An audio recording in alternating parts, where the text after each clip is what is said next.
ባለችበት እንዲህ አይነት ከፍተኛ የችግር ጊዜ የማንነቷ የመኖሯ ነገር ጥያቄ ውስጥ በገባበት ጊዜ እንደዚህ ኤሊቱ አበንደን ያረጋው አገር ያለ አይመስለኝም።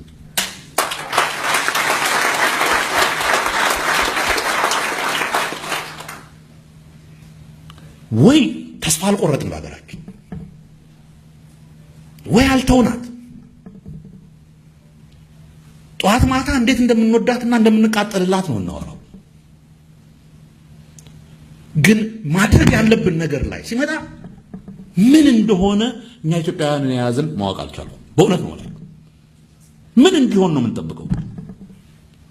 አባ እንኳን ነገሯችሁ እኮ በጸሎት ብቻ አይሆንም ይሄ ነገር። እኛ በጎን እንጸልያለን፣ ማጭበርበር ነው፣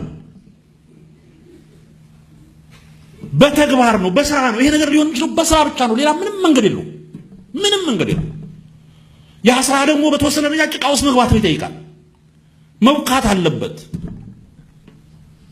ነጭ ሱፍህ እንደለበስክ ትግል አይሆንም። መድማት አለ፣ መሰደብ አለ። 10 ጊዜ ጥሩ ነገር ብታረግ ትሰደባለህ። እዚህ ትግሉ ስትገባ የዝሆን ቆዳ ነው የሚያስፈልግ፣ ዝም ብሎ የሰው ቆዳ አይደለም። እሱን ፈርተህ ግን የሀገርህን የወደፊት ሁኔታ ዝም ብለህ አሳልፈህ መስጠት አትችልም። የመጀመሪያው ይሄ ልሂቁ ዝም ብሎ ከዳር ሆኖ የሚያይበት ነገር ማብቃት አለበት። በእውነት ወገኖች ኢታስቱ ስቶ እኛን ደግፉን፣ እኛ ጋር ግቡ አይደለም ብቻ የዚህ ትግል አካል ሆኑ። በአንድ መልኩ ወይም በሌላ የዚህ ትግል አካል መሆን አለባችሁ። ከዳር ሆናችሁ ለውጥ እንፈልጋለን ማለት ጊዜው አይደለም። በጫጫታ የሚፈርስ ወያኔ ነው። በወሬ የሚፈርስ ወያኔ ነው። በስራ ነው የሚፈርሰው። እኛ ጋር አሁን እየሆነ ያለው